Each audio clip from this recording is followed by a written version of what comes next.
nosso Deus. Quem trouxe Bíblia, diga glória a Deus. Lucas capítulo 11, irmãos.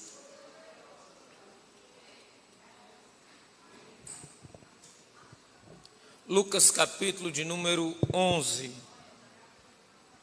Texto bem conhecido dos irmãos.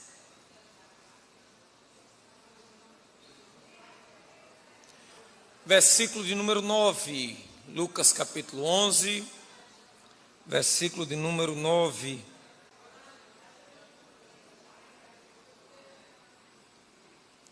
Quem encontrou, diga eu vou para o céu. Quem não encontrou, diga eu vou também. Olha aí. Lucas capítulo de número 11. Verso de número 9. Texto bem conhecido da igreja, texto bem conhecido dos irmãos.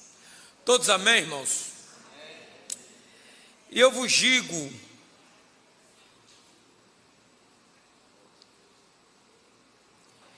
pedi e vos será dado,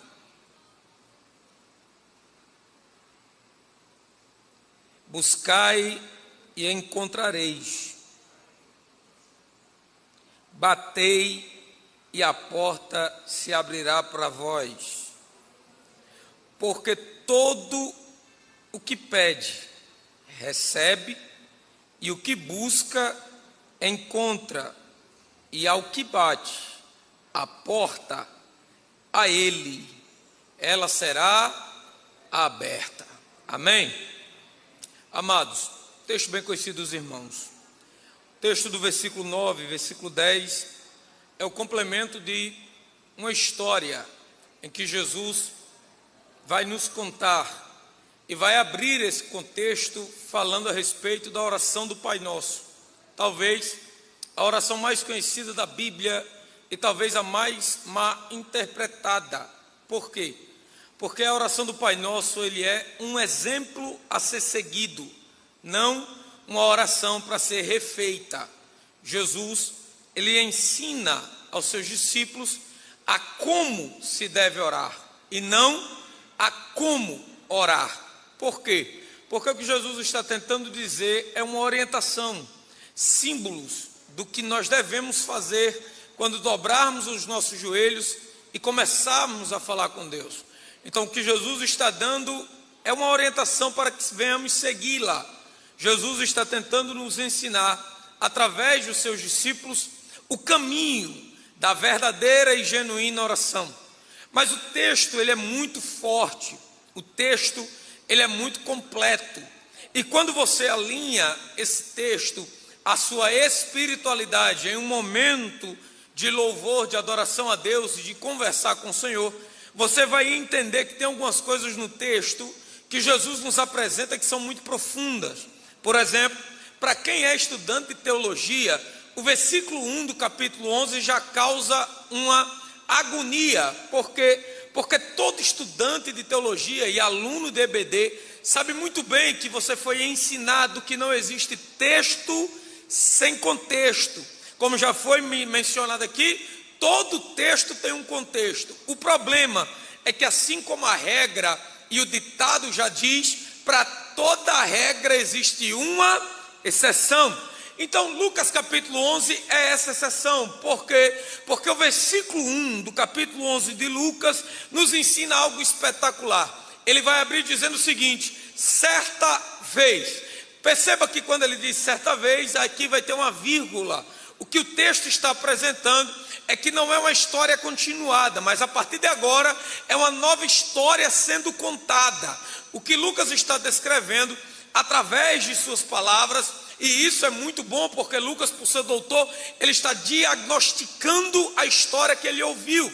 Como assim, irmão Pedro? Quando Lucas diz certa ocasião, ele está dizendo, não é sobre olhar para trás, e nem é sobre olhar para frente, mas é sobre não depender de um momento. Lucas está dizendo que algo novo está para começar e não depende de uma circunstância existente. Perceba que Lucas vai começar a contar a história. Quando ele diz certa ocasião, o texto diz, Jesus foi orar. Perceba, Jesus não vai orar por causa de algo que aconteceu.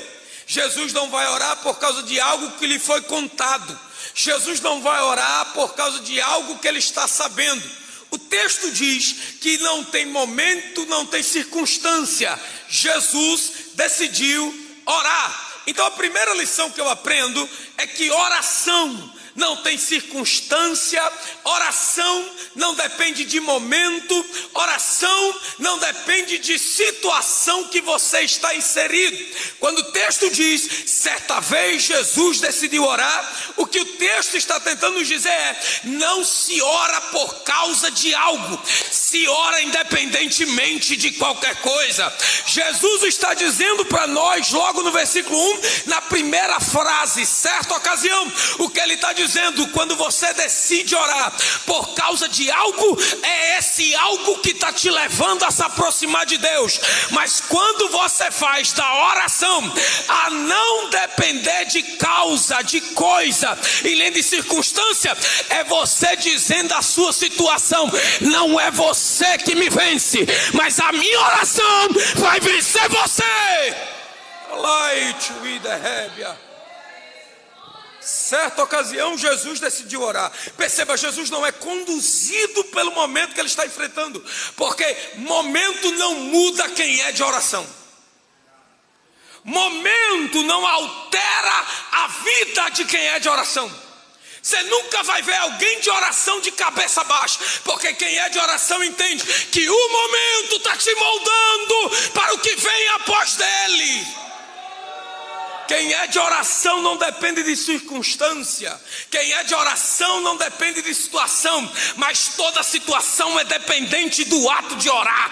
Não entendi? Aprenda, não existe vitória se você não entende que toda vitória passa pelo processo da oração. Eu preciso dizer algo que vai deixar você triste e te incomodar. Se você decidir orar, duas coisas vão acontecer. Vai ter vitória, glória a Deus por isso. Mas também antes da vitória vai ter prova. Por quê? Porque o que te molda para vencer é a coragem que você tem de enfrentar os obstáculos. E vencer não é para quem está na cadeira de braços cruzados dizendo, vai Jesus. Não, não, não. Oração, vitória é para quem é corajoso e valente e está dizendo, pode levantar o oceano todo, eu não volto atrás. Alai. Certa ocasião, Jesus decidiu orar. Mimil, aí o texto vai dizer o segundo ponto importante. Qual é? O segundo ponto importante é a próxima frase: orar em um certo lugar. Olha isso aqui, Mamácia, orar em um certo lugar. Cadê o nome do lugar? Aprende uma lição. Não depende-se do lugar para ter vida de oração. Porque independentemente do lugar que você se encontra, a oração tem que ser mais importante que o ambiente que você está inserido. Eu vou dizer algo que você vai ficar triste. Diabo não respeita o ambiente em que eu oro. Diabo não tem medo do tamanho da localidade que eu me encontro. Vou dizer algo. A central é bonita, refrigerada, dá para cultuar feliz da vida. Nem parece que a gente está em Mossoró. Mas o diabo não respeita telhado, parede e porta. Diabo só respeita uma coisa. O quê? Se tem algum crente de oração aqui dentro. Tem alguém? Pode o templo ser bonito, mas se não tiver ninguém de oração, não adianta de nada. Pode o pregador ser eloquente, mas se não for de oração, é como um sino vazio que bate. Agora, se tiver um crente de oração aqui dentro, toda a ferramenta preparada contra ti não vai prevalecer. Só quem é de oração, levanta essa mão mais alto que você puder. Ninguém vai te parar.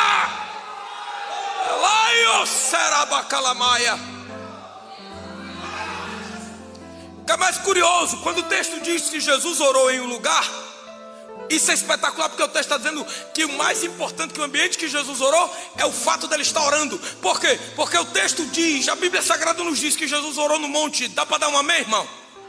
Mas Jesus também orou no Calvário. Dá para dar outro amém? Jesus orou no sepulcro. Dá para dar glória a Deus? Sabe o que Jesus está dizendo? Eu não sou moldado pelo ambiente que eu me encontro. Jesus está dizendo, o ambiente não tem poder de alterar quem eu sou. Se tiver morte, eu oro. Se tiver doença, eu oro.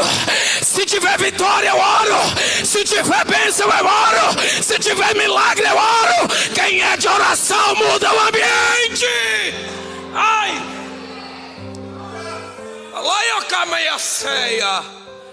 É muito fácil falar de vitória sem conhecer os caminhos dela.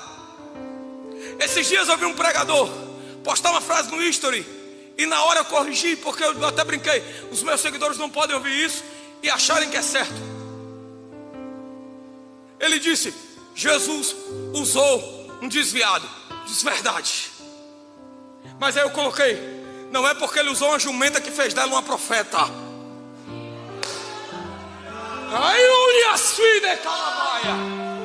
Por que, irmão Pedro? Porque não é porque ele usa todo mundo que isso quer dizer que ele anda com todo mundo. E mais importante que ser usado é andar com ele. Arrepiei todo. Tem gente que fala língua estranha, mas nunca foi usado. Tem gente que pula a roda, mas nunca andou com Deus. A Bíblia diz que Enoque nunca levantou ninguém, nunca abriu os olhos dos cegos, mas 5 versículos está escrito: andou com Deus, andou com Deus.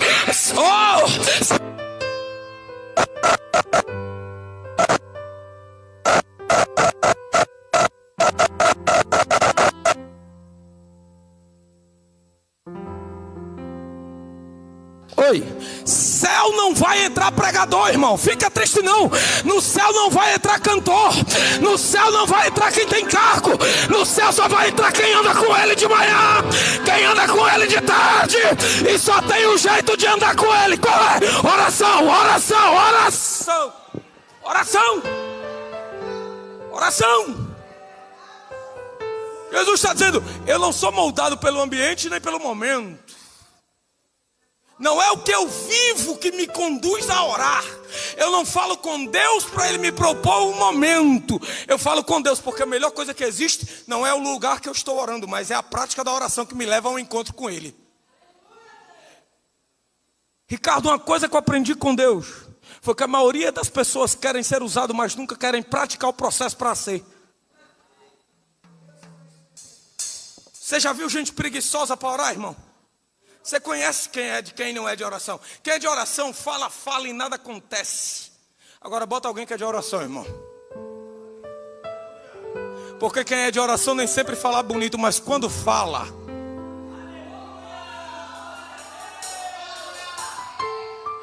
quem é de oração, meu pastor Gilberto, às vezes nem oportunidade tem, mas Deus faz gerar uma oportunidade que não existe. Porque eu tenho prazer em ouvir a sua eloquência, mas Deus tem prazer em ouvir a tua alma. Aonde tiver um coração contrito e uma alma quebrantada, eu ouvirei. Deus está dizendo: eu não estou preocupado com o que está por fora, eu quero conhecer você por dentro. Oração. Deixa eu dizer algo que você vai ficar triste. Uma igreja forte não é aquela que é grande, não é aquela que é lotada. Uma igreja forte é aquela que não para e nem cessa na prática da oração. Jesus está dizendo: não mencione o lugar, porque o lugar é insignificante. Marita, o que Jesus está dizendo é o seguinte: não importa onde você está, Francis, mas o que você está fazendo lá é o que interessa. Vou dizer algo para deixar você com raiva. Quem é você quando ninguém nessa igreja está te vendo? Quem é você quando você tranca a porta do teu quarto? Quem é você quando ninguém mais tem acesso à sua parte física?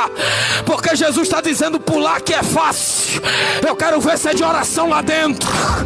Oh glória! Dizer que está sentindo Ele aqui é fácil. Eu quero ver você sentir lá quando ninguém te vê. Lá. Primeiro ponto: não depende-se do momento para fazer a prática da oração. Segundo ponto: não depende do ambiente para se praticar a oração. Agora olha o texto. O texto diz que os discípulos olharam para ele e disseram: mestre, ensina-nos a orar, como João ensinou os discípulos. Irmão, os discípulos nessa época, eu acho que eles estavam com o espírito vinculado ao de Deus. Por quê? Porque eles estavam muito crentes. Olha o que eles disseram. Se você não ler com atenção, vai parecer uma frase de inveja. ensina-nos a orar como o Senhor, como João ensinou aos discípulos dele. Parece que eles estão dizendo assim, ó, me dá o que João deu aos discípulos. Parece ou não parece? Só que eles estão dizendo assim, ó, ensina-nos a orar como João ensinou aos discípulos dele. Sabe o que é que ele está dizendo? Eu não quero de João, eu quero do Senhor. Quem sabe com quem anda não precisa pedir emprestado. Quem sabe com quem anda não precisa pedir imitação. Quem sabe com quem anda é só dizer, me dá que eu quero. E ele está dizendo, você quer? Receba. Eu não tenho cópia para te dar, eu tenho o original. Quem quer? O que é teu está registrado com o teu nome. Da imitação. Mandava. Aí algo interessante, Jesus vai começar a fazer a oração do Pai Nosso. Ele vai dizer assim, ó, quando for orar, orar é assim. Agora olha, irmã Márcia, Mimil, pega isso. Pai Nosso. Vamos lá todo mundo? Pai. Forte, 1, 2, 3. Você sabe o que é isso aqui no grego? Aba. Todo mundo conhece, aí todo mundo está dizendo, irmão Pedro, eu já sabia. Certo, só que a tradução não é painho. A tradução é preenchimento de totalidade. No grego, Rafael, Jesus está dizendo assim, ó, eu não sou só teu pai, eu sou tudo que você precisar que eu seja. O que eu amo nisso é que Jesus está dizendo assim, você precisa de quê? Eu preciso de pão, eu sou o pão da vida. Eu preciso de água, eu sou fonte que não para de jorrar.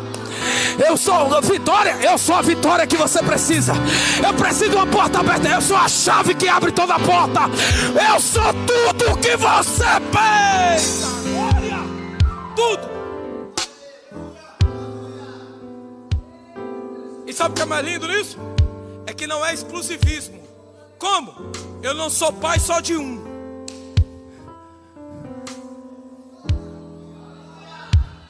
Ou seja, tudo que Pedro Cordeiro precisar, ele é. Tudo que essa irmã que está lá atrás precisar, ele é. Tudo que a senhora precisar, ele é. O que ele está dizendo, ele não precisa buscar fora aquilo que você já encontrou aqui dentro. Oh, arrepiei. Não precisa pedir lá fora aquilo que eu tenho aqui dentro. Tudo que você precisar. Quando for orar, orar é assim, Pai Nosso, tudo que você precisar eu sou. Segundo, santificado seja o seu nome. Esse santificado no grego é a mesma tradução do hebraico de Isaías 6. Isaías 6, quando ele diz santo, santo, santo é o Senhor dos exércitos, a tradução é a mesma de Lucas 11, qual é? Único. Olha o que Jesus está dizendo, César. Ele está dizendo assim, ó, eu não só sou tudo que você precisar, como fora de mim não há outro. Os serafins gritavam diante dele, único, único, único, único, único, único, único, único, único, único, único, único, único. Único é o seu nome. E isso faz referência posteriormente quando Paulo escreve aos Efésios dizendo que não há nome maior do que o nome de Jesus, nem neste século, nem no vindouro. No traduzido do grego está escrito, ainda que nasce ou que já tenha nascido, ninguém tem um nome igual ao dele. Ninguém. Moisés, aí o texto diz assim, ó, santificado seja o seu nome, venha a nós. Vamos, venha a nós. Opa, venha a nós o teu reino. Ele está dizendo não é império, é reino. Vou repetir, pela segunda vez ele está dizendo seu nome em um único versículo. Dois, não, meu irmão, você está doido. Não, único. Por que único? Porque para cada ser que foi criado existe uma forma de chamá-lo. Você está doido. Lembra que o irmão pregando disse que ele tem um nome chamado eu sou? Sim, para a natureza. Ainda antes que houvesse dia, eu sou. Ele está dizendo a natureza antes de existir me conhece por eu sou. Por isso que quando ele levanta a mão e fala com o mar e com o vento, eles param. Quando Pedro vê ele e pensa que é um fantasma, Ele não diz o nome Ricardo, ele diz um dos nomes no original, como eu sou. Ele está dizendo, não é com você, Pedro, é com a natureza que eu estou falando. Aí os anjos, eles vão dizer, ele é único, porque os anjos estão dizendo, na criação eu estava e não tinha ninguém mais lá, era só ele, era só ele, era só ele. E para vocês está escrito em sua coxa, Rei dos Reis.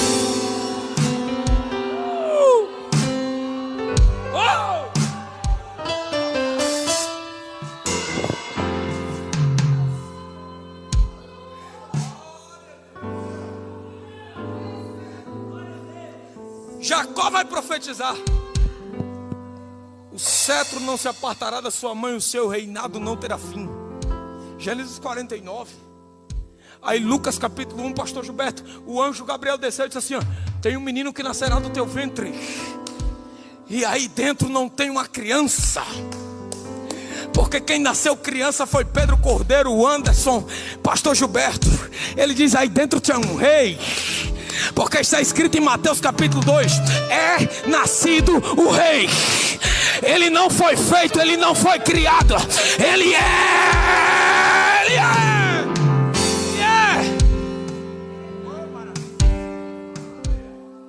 Santificado seja o vosso nome, venha a nós o vosso reino, seja feita a sua, vamos forte, seja feita a sua. Pega isso, Francis, e não esqueça nunca mais. Porque vem a nós o vosso reino, irmã Márcia. Porque ele está dizendo, não é sobre a sua vontade. Quando vocês forem orar, ele está dizendo, não peça o que você quer, mas peça o que eu tenho para você.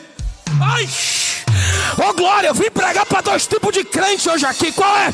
Ah, é aqueles que têm desejos e aqueles que são dependentes. Quem tem desejo vai viver que nem Israel no tempo de Saul. Vai pedir, ele vai dar, mas vai dar fracasso. Mas quem é dependente vai viver no tempo aquilo que nunca mais será esquecido. Alabaia feia. Venha a nós o vosso reino, seja feita a sua vontade, assim no céu. Porque infelizmente inverteram a lógica com o passar do tempo. Não é que seja feita a sua vontade assim na terra como no céu, é seja no céu e depois na terra. Por que César ele está dizendo isso? Porque ele está dizendo, o que eu tenho para você não pode ser gerado embaixo.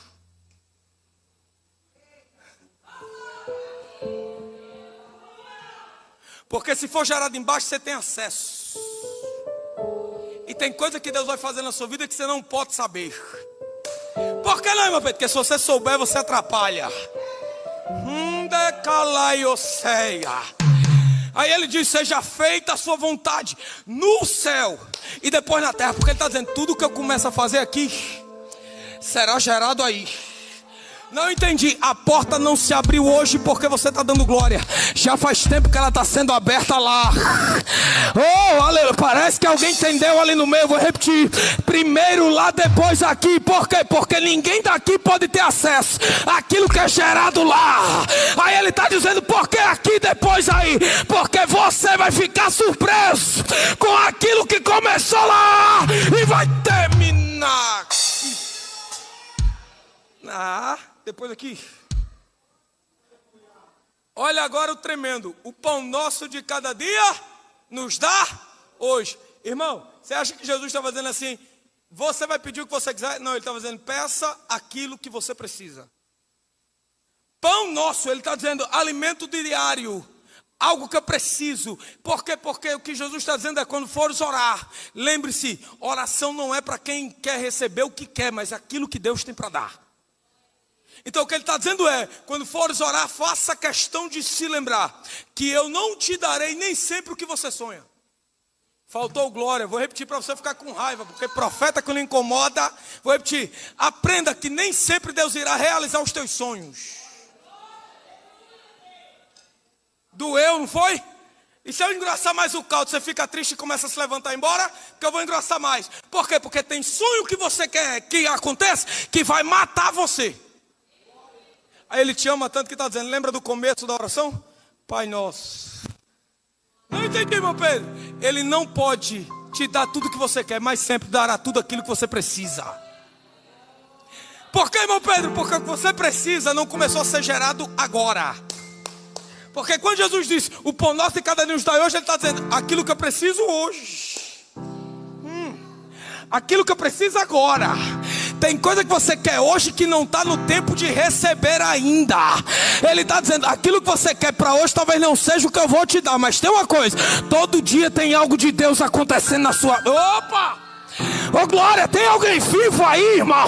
Porque Jesus está dizendo, todo dia eu estou dando alguma coisa que você precisa.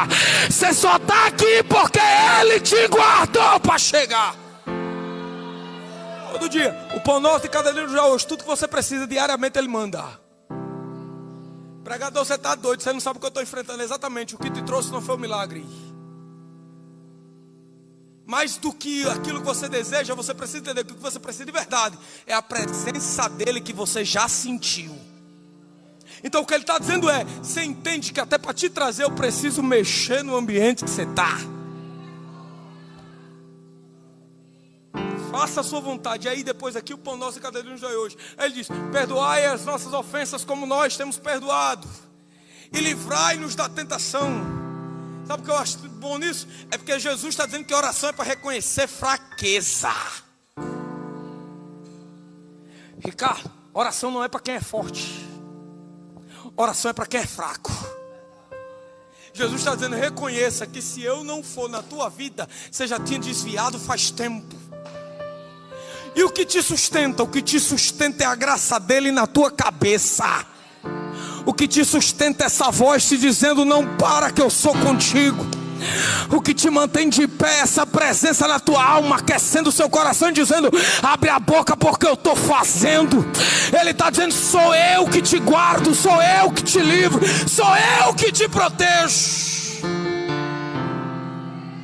Isso que a oração serve.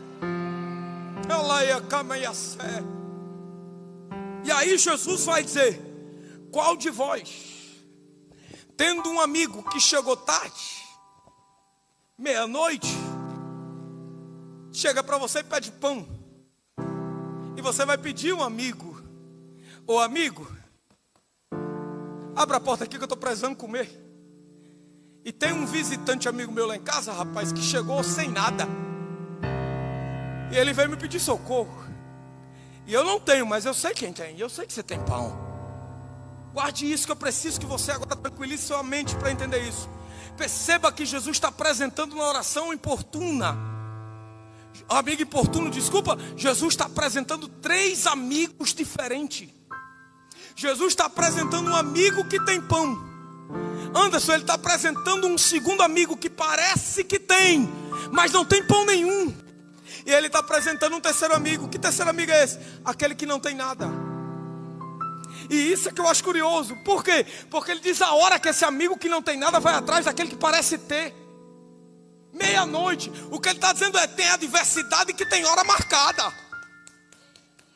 Não entendi, irmão Pedro. Amado, aprende. Você não sabia, mas não foi surpresa para Deus aquilo que você está enfrentando.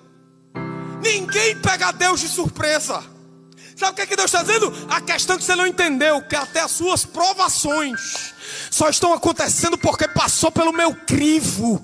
Ninguém mexe com você sem falar comigo primeiro. Ninguém prova você sem falar comigo primeiro. Antes de tocar em você, tem que falar comigo primeiro. Meia-noite. Eu não esperava, mas chegou. Só que olha o que é tremendo. Perceba aqui, pastor Iranaldo. Fiz igual o irmão agora. O amigo que não tem, ele não tem acesso ao amigo que tem. Ele só tem acesso, ao que parece. Ele não tem essa intimidade. Então o que é que ele faz? Eu não tenho acesso ao que tem, mas eu conheço aquele que parece ter. Pregador, deu uma voada agora. Você é o amigo que parece que tem. Não entendi. Sabe por que as pessoas vieram aqui? Você sabe por que esse povo está aqui? Porque eles estão olhando para nós e estão dizendo assim, eles têm pão. E eu preciso comer alguma coisa, eu estou desesperado. E olha para cá que eu vou dizer algo que eles não disseram hoje ainda. Tem gente que chegou aqui pela graça. Tem gente que está sentado aí só o sangue do cordeiro. Irmão Pedro, se tem gente aqui desse jeito, por que aquele que mora lá em casa pede para que eu ore por ele? É porque ele não tem, mas você sabe quem tem. Você tem cara de quem tem pão. Ninguém pede oração à senhora, irmã Dalva, porque conhece a sua vida, não é porque vê a senhora com essa Bíblia. Independente se tem chuva, sol, se está cedo ou tarde, indo para a igreja, e Jesus dizendo: eu sou com essa mulher, eu sou com esse homem, e alguém está dizendo: eu vou parar, e Jesus está dizendo: não, não, não, tem alguém faminto que precisa ser alimentado. Você não conhece minha história, pregador? Você também não conhece a minha. Mas uma coisa eu sei: posso chegar sem pão, mas se alguém vier atrás de pão, através dessa palavra, eu quero dizer a você que a padaria do meu amigo não fecha.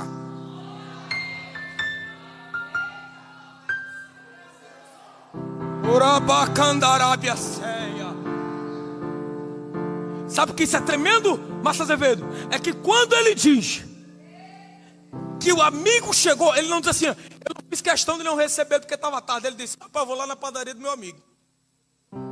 Porque o que Jesus está dizendo é: chamada não é para quem compra.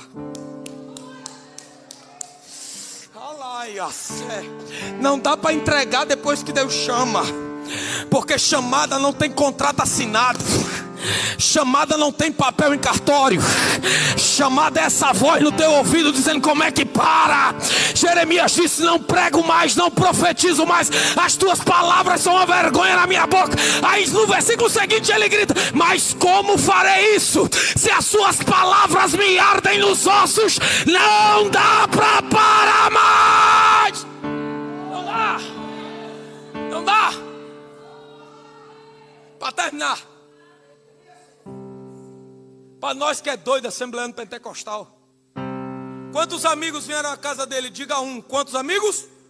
Dá para melhorar. Quantos amigos? Ele pediu 3 pães. Vou de novo. Quantos amigos? Quantos pães? Peraí, se era só um amigo, irmão, mas por que ele não pediu um pão? Porque ele estava dizendo: se eu pedir só um pão, chegar um pão em casa, o meu amigo vai olhar para mim e vai dizer: ele não tem nada e está me dando aquilo que não tem.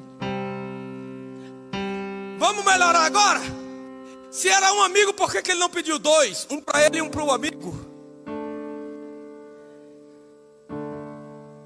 Porque quando ele chegasse com o pão, ele está no limite. Só tem isso aqui. Por que então que ele pede 3, meu Pedro? Porque ele conhecia o amigo que ele pediu pão. Sabe o que ele está dizendo, pastor Leonardo? Ele está dizendo assim: ó, o meu amigo tem na quantidade que eu pedi, não naquela que eu preciso. Se eu pedir, ele vai me dar. Porque ele não pergunta: tem 3 pães? Aí ele está dizendo: me dá 3 pães. Opa!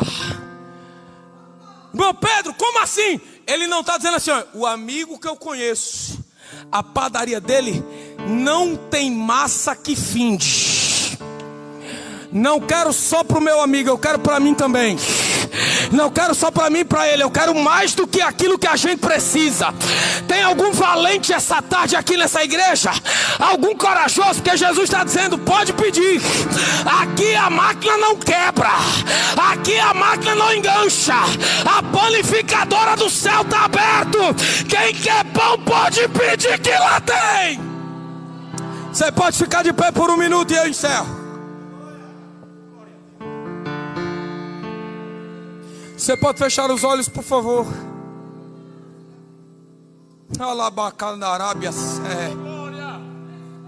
Eu quero que aí onde você está agora comece a lembrar do seu amigo que não tem nada. Irmão Pedro, como assim? É aquele amigo que você conhece que está passando uma provação, aquele que não tem Jesus na vida. Começa a orar aí agora. Vai. Irmão Pedro, mas eu não tenho nenhum amigo, eu tenho uma família desse jeito. Querido, é sobre alguém que está precisando de socorro, vai. Pregador, mas eu vim buscar. Hoje você não veio só buscar, você vai receber e ainda vai levar para casa. Ô glória. Vai, começa a orar aí agora. Começa a orar, porque enquanto você ora, o céu está trabalhando. Ora, vai, levanta essa voz. Começa a gritar, ajuda aquele que tem. Ele tem, mas não é ele que vai, é o amigo que vem. Abre a boca aí agora, vai. Enquanto você está aqui orando, tem portas sendo abertas, tem cadeado sendo quebrado, tem algema caindo. Abre a boca aí agora. Orabacandarábia. Abre a boca aí em nome de Jesus. Vai, vai, ora, ora, ora.